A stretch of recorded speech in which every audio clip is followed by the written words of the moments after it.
10 ఎకరాల పొలం ఉంది. మా అబ్బాయి సాఫ్ట్వేర్ ఉద్యోగస్తుడు. అయినా కానీ నేను తెల్ల రేషన్ కార్డు నాకు ఇస్తున్నారు. తెల్ల రేషన్ కార్డు ఇస్తున్నారు. మా అబ్బాయికి లక్షల జీతం, ఎకరం 50 లక్షలు ఉంది. మేము కోటీశ్వరం. అయినా కానీ మేము ఇంకా గవర్నమెంట్ నుంచి డబ్బులు కావలేదు. అంత ఫ్రాడ్ కదా. గుడ్డి గవర్నమెంట్ ఏం చేస్తుందంటే ఎవరికి పడితే వాడికి ఎలక్షన్లో ఓట్ల కోసం చేస్తున్నారు. నిజమైన అర్హులకి ఇవ్వచ్చు, తప్పులేదు. నిజంగా పాపం పేదవాళ్ళు అయ్యిండి, ముసలి వాళ్ళు అయ్యి, వృద్ధులు అయ్యిండి, కుటుంబం గడవని వాళ్ళకి ఇవ్వటంలో తప్పులేదు. అరే రెడ్లు తీసుకుంటున్నారు, కమ్మూరు తీసుకుంటున్నారు, బ్రాహ్మణులు తీసుకుంటున్నారు, వైశ్యాస్ తీసుకుంటున్నారు, అగ్రవర్ణాల వాళ్ళు అందరూ తీసుకుంటున్నారు. మరి గవర్నమెంట్ గుడ్డిదా? ఎలక్షన్ల దోపిడీ కోసం చేస్తున్నారు. అదే పిల్లలకి ఆరోగ్యం బాగున్న వాళ్ళకి వైద్యం కోసం ఖర్చు పెట్టచ్చు కదా. వీళ్ళకి ఇవ్వటం, వాళ్ళ కాడ దోపిడీ చేయటం. పిల్లలకి ఎడ్యుకేషన్, ఫ్రీ ఎడ్యుకేషన్ చక్కగా ఇవ్వచ్చు కదా. అక్కడ కాన్వెంట్లలో బోల్డ్ అనే డబ్బులు, ఎవరు చదివించలేని పరిస్థితి. మరి ఆ వైద్యానికి పెట్టచ్చు, ఇక్కడ ఎడ్యుకేషన్కి పెట్టచ్చు. ఇంకా బోల్డ్ సంక్షేమ పథకాలు ఉన్నాయి. నాయకులు పదే వాళ్ళ మీద వీళ్ళ మీద వాళ్ళు చెప్పుకోవడమేనా నిజంగా ఆచరణలో అభివృద్ధి కానీ? ఏ గవర్నమెంట్ వచ్చినా ఎలక్షన్స్ కోసం ఇది ఒక స్టంట్. అన్నిటినీ గవర్నమెంట్ మనం అనలేం. కానీ ఈ పబ్లిక్గా కనబడుతున్నాయి కదా. నాకు 3 అంతస్తులు బిల్డింగ్ ఉంది, పెద్ద వరండా ఉంది, దొడ్లు ఉన్నాయి, గేదెలు ఉన్నాయి, ఎడ్లు ఉన్నాయి. అయినా కానీ నాకు తెల్ల రేషన్ కార్డు ఎట్లా ఇస్తారు?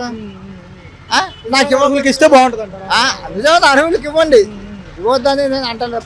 పక్కా పేదవాళ్ళు ఉంటారు, వాళ్ళని చూసి చేసి ఇవ్వండి. అయ్యేమీ లేకుండా ఉన్న వాళ్ళకి ఇచ్చేస్తే మరి ఇబ్బంది అవుతుందా?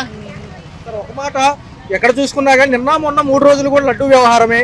ఎంతసేపటికి లడ్డు అంటున్నారు. మిగతా అంశాల మీద ఫోకస్ చేస్తే బాగుంటుందా? లడ్డు అంటే ఇప్పుడు నేను ఈ జేబులో 100 రూపాయలు కాజేస్తే నన్ను కొట్టి తీసుకెళ్లి జైల్లో వేస్తున్నారు. ఆ కేసు ఈ కేసు పెట్టి చిత్రహింసలు పెడుతున్నారు. మరి అంత పెద్ద నాయకులు 1000 కోట్లు కాజేస్తున్నారు. ఏంది మరి? మమ్మల్ని ఏమో తీసుకెళ్లి జైల్లో పడేస్తున్నారు, శిక్ష వేస్తున్నారు. మరి వాళ్ళని అందరినీ మరి ఏంటి నాటకాలు? కాకపోతే ఆ గవర్నమెంట్ ఈ గవర్నమెంట్, వీడికి వాడి సపోర్టు, వాడికి వీడి సపోర్టు. మరి పేదవాడికి అన్యాయం జరిగితే ఏంటి ఇమీడియట్గా తీసుకెళ్ళి లాకప్లో పడేసి చిత్రహింసలు కొడుతున్నారు. మరి ఎవరికి అంత ఫ్రూగా మన రాజకీయ నాయకుల పేర్లు చెప్పకూడదు, అందరికీ తెలిసిన విషయమే.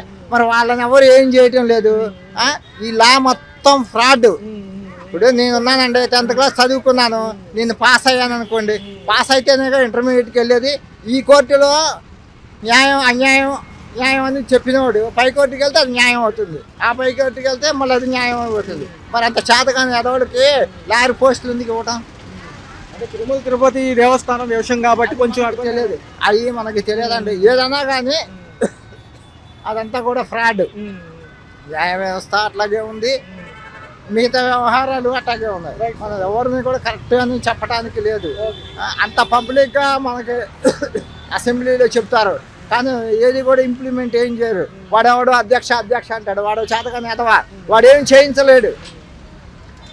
అధ్యక్షుడు అనేవాడు వీళ్ళు చెప్పడమే కాదు, వాడు ఏం చేయించలేడు. ఊరికనే నేను చెప్పినట్టుగా ఊరికనే అట్లా చెప్తారు. ఏం చేస్తాడు అధ్యక్షుడు? అంత ఫ్రాడ్ అని తెలిసినా కానీ ఎవరికీ శిక్ష లేరు. అదే చిన్న వాళ్ళకైతే తీసుకెళ్ళి శిక్షలు వేసేస్తారు. గవర్నమెంట్ ఉద్యోగస్తులు అయితే సస్పెండ్ చేస్తారు. మరి ఇంతమంది రాజకీయ నాయకులు ఉన్నారుగా, వాళ్ళ మీద ఎవరి మీద యాక్షన్ తీసుకోరు. మరి ఇంకా ఉపయోగం ఏముందండి? ఏదైనా బాధ పేదవాళ్ళకే తప్ప పెద్దవాళ్ళకి ఎవరికి కూడా ఏమీ ఉండవు. గవర్నమెంట్ ఉద్యోగస్తులను మాత్రం చిన్న వాళ్ళని ఏందో సస్పెండ్ చేసేస్తారు. మరి పెద్ద వాళ్ళని ఎవరిని ఏం చేయరు, ముఖ్యంగా రాజకీయ నాయకులని ఎవ్వరు ఏం చేయరు. అలాగే పెద్ద ఉద్యోగస్తులు ఉంటారు కదా, వాళ్ళని కూడా ఏం కలిగిస్తారు. ఎవడు ఇష్టం వచ్చినట్టు వాడు వాడుకుంటున్నాడు అంతే.